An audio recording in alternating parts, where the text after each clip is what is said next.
আসসালামু আলাইকুম রহমতুল্লাহ বারাকাত। শাবান মাস অত্যন্ত মর্যাদাপূর্ণ একটি মাস। হিজরি বর্ষপঞ্জির 12টি মাসের অষ্টম মাসের নাম হচ্ছে শাবান। এটি আরবি শব্দ। এর অর্থের বিষয়ে ওলামায়ে কেরাম যারা অভিধান প্রণয়ন করেছেন তাদের মধ্যে বিভিন্ন বক্তব্য রয়েছে।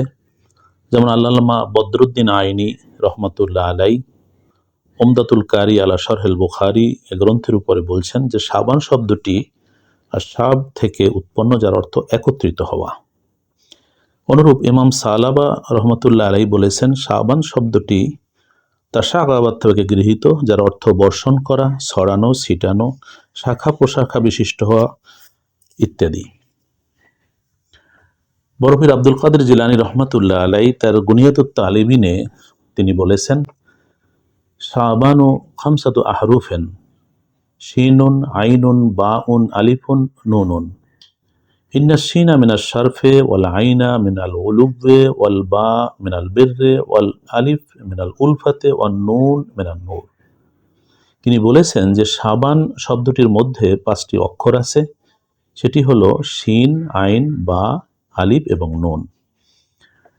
শিন দ্বারা এখানে উদ্দেশ্য করা হয়েছে শরফুন বা মর্যাদাকে, আইন দ্বারা উদ্দেশ্য করা হয়েছে উলুফুন বা উচ্চ সম্মানকে, বা দ্বারা উদ্দেশ্য করা হয়েছে কল্যাণ আলবেরকে, আলিফ দ্বারা উলফাতুন অর্থাৎ ভালোবাসা মোহাব্বত উদ্দেশ্য করা হয়েছে, আর নুন দ্বারা উদ্দেশ্য করা হয়েছে নূর বা জ্যোতিকে।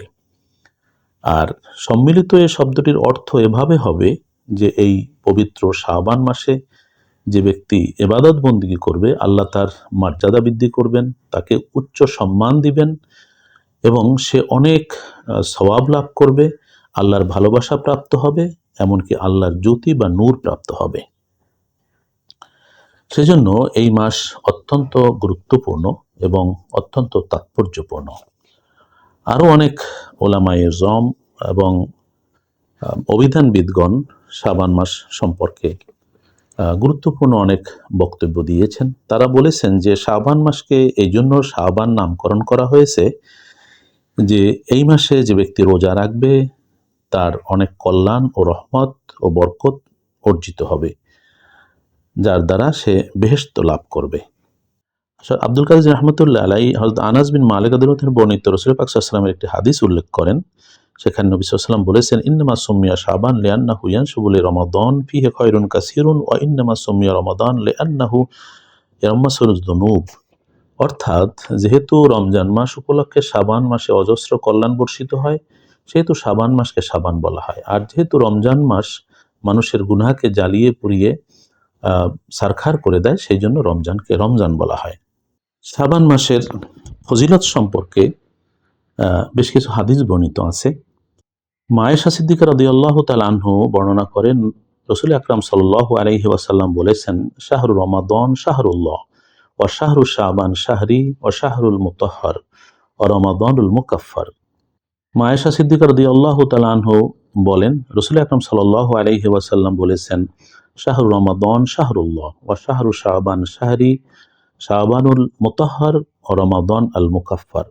অর্থাৎ রমজান আল্লাহ পাক রব্বুল আলামিনের মাস, রমজান মাসের রোজা আল্লাহ তাআলা ফরজ করেছেন, আর শাবান আমার মাস নবীজি বলেন।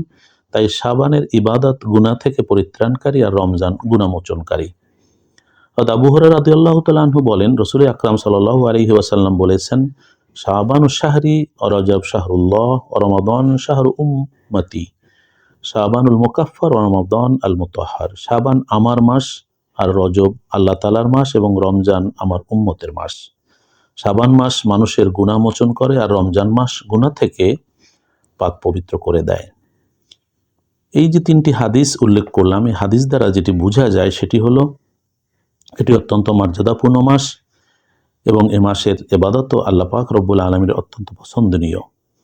রাসূল আকরাম সাল্লাল্লাহু আলাইহি ওয়াসাল্লাম নিজের মাস বলেছেন, আবার অন্য একটি বর্ণনায় আল্লাহর মাস বলেছেন। এতে এই মাসের মর্যাদা বৃদ্ধি পেয়েছে। অতএব এ মাসের মর্যাদা রক্ষার জন্য বেশি বেশি ইবাদত বন্দেগী আমাদের করা দরকার। অন্য একটি হাদিসে বর্ণিত আছে আনাস বিন মালিক রাদিয়াল্লাহু তাআলা আনহু বলেন রাসূল আকরাম সাল্লাল্লাহু আলাইহি ওয়াসাল্লাম বলেছেন ফজলুর রজব আলা সাইর শুহুর কা ফজলুল কোরআন আলা সাইর কুতুব وفضل شعبان على سائر الشهور كفضل على سائر الأنبياء وفضل رمضان على سائر الشهور كفضل الله على خلقه। অর্থাৎ রজব মাসের মহত্ব অন্যান্য মাসের উপর এমন যেমন কোরআনের শ্রেষ্ঠত্ব অন্যান্য সকল আসমানি কিতাবের উপর, আর শাবান মাসের ফজিলত অন্যান্য মাসের উপরে যেমন আমার মর্যাদা অন্যান্য সকল নবীর উপরে, আর রমজান মাসের মর্যাদা অন্যান্য মাসের উপরে যেমন আল্লাহ তাআলার শ্রেষ্ঠত্ব ও মর্যাদা সকল সৃষ্টির উপরে। সুবহানাল্লাহ। এর দ্বারা বোঝা যায় যে শাবান মাস কত মর্যাদাপূর্ণ। হযরত আনাস বিন মালিক রাদিয়াল্লাহু থেকে বর্ণিত রয়েছে একটি হাদিসে তিনি বলেছেন যে ইশতাগালু বিতিলাওয়াতিল কোরআনে বাদা রুয়াতি হিলাল শাবান ওয়াল আগনিয়াউ ইউদ্দুনা যাকাতা কাই ইয়াতাহাইয়া الضعفاء والمساكين لرمضان لصيام رمضان والأمراء يطلقون الأسراء أو يعذبهم والتجار يقضون ما عليهم من الحقوق في هذا الشهر ثم يعتكفون بعد رؤية هلال رمضان। রাসূল পাক সাল্লাল্লাহু আলাইহি ওয়াসাল্লাম এর সাহাবীগণ শাবান মাসের চাঁদ দেখার পরপরই কুরআন পাঠে মশগুল হয়ে যেতেন। ধনীগণ যাকাত প্রদান করতেন যাতে অভাবগ্রস্ত লোকজন রমজান মাসে রোজার জন্য প্রস্তুতি গ্রহণ করতে পারে, আর শাসকগণ বন্দীদের এনে তাদের উপযুক্ত শাস্তি দিতেন অথবা তাদেরকে মুক্ত করে দিতেন, আর ব্যবসায়ীগণ এ মাসে পাওনা আদায় করে দিতেন। অতঃপর যখন রমজানের চাঁদ দেখা যেত দুনিয়াবী সকল কাজ থেকে তারা বিরত হয়ে ইতিকাফ করা শুরু করতেন। অন্য একটি হাদিসে এসেছে রাসূল পাক সাল্লাল্লাহু আলাইহি ওয়াসাল্লাম বলেন, রজব মাসের চাঁদ দেখলেই নিম্নোক্ত দোয়া নবী সাল্লাল্লাহু আলাইহি ওয়াসাল্লাম পড়তেন। যখন তিনি রজব মাসের চাঁদ দেখতেন তখন রাসূল আকরাম সাল্লাল্লাহু আলাইহি ওয়াসাল্লামের দোয়াটি পড়তেন, আল্লাহুম্মা বারিক লানা ফি রজব ও শাবান ও বাল্লিগনা রমাদান। অর্থাৎ হে আল্লাহ, রজব ও শাবান মাসে আমাদের উপর বরকত নাজিল করুন এবং আমাদেরকে কল্যাণের সাথে রমজান পর্যন্ত পৌঁছে দিন। রাসূল আকরাম সাল্লাল্লাহু আলাইহি ওয়াসাল্লাম শাবান মাসে ওই দোয়াটি পড়তেন। এ দোয়াটি অত্যন্ত গুরুত্বপূর্ণ যে নবী সাল্লাল্লাহু আলাইহি ওয়াসাল্লাম যে বিষয়ে দোয়া করতেন এবং যে বিষয়টি আকাঙ্ক্ষা করে আল্লাহর কাছে এই দোয়া করেছেন সেটা অত্যন্ত তাৎপর্যপূর্ণ। অর্থাৎ হে আল্লাহ, আমাদেরকে রজব মাসে বরকত দিন, শাবান মাসে বরকত দিন, রমজান পর্যন্ত পৌঁছে দিন, রমজান রাখার তৌফিক দান করুন। তো এই জন্য আমরা বুঝতে পারি যে শাবান মাস কত গুরুত্বপূর্ণ এবং কত তাৎপর্যপূর্ণ। নবী সাল্লাল্লাহু আলাইহি ওয়াসাল্লাম শাবান মাসে বেশি বেশি রোজা পালন করতেন। সেজন্য আমাদেরও শাবান মাসে বেশি বেশি রোজা পালন করা উচিত। হাদিস শরীফে এসেছে, আন আয়েশাতা রাদিয়াল্লাহু তাআলা আনহা আন্নাহা ক্বালাত কানা রাসূলুল্লাহ সাল্লাল্লাহু আলাইহি ওয়াসাল্লাম ইয়াসুমু হাত্তা নাকুলু লা ইফতিরু ওয়া লা ইফতারু।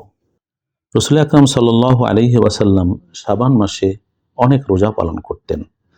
জানা যায় যে শাবান এবং রমজান পরপর 2 মাসও কখনো রোজা রাখতেন, কখনো শাবান মাসে শেষের দিকে কয়েকটি রোজা ছেড়ে দিতেন, আবার রমজান শুরু হলে রোজা রাখতেন। অর্থাৎ রমজান মাসের পর সবচেয়ে বেশি রোজা রাখতেন নবী সাল্লাল্লাহু আলাইহি ওয়াসাল্লাম এই শাবান মাসে। হাদিস শরীফে এসেছে আম্মা জান আয়েশা সিদ্দিকা রাদিয়াল্লাহু তাআলা আনহা থেকে বর্ণিত, তিনি বলছেন রাসূল পাক সাল্লাল্লাহু আলাইহি ওয়াসাল্লাম রোজা রাখতে থাকতেন, এমনকি আমরা বলা বলি করতাম যে তিনি আর রোজা ভাঙবেন না। আবার তিনি মাঝে মাঝে রোজা ভাঙতেন, আমরা বলা বলি করতাম তিনি হয়তো এ মাসে আর রোজা রাখবেন না।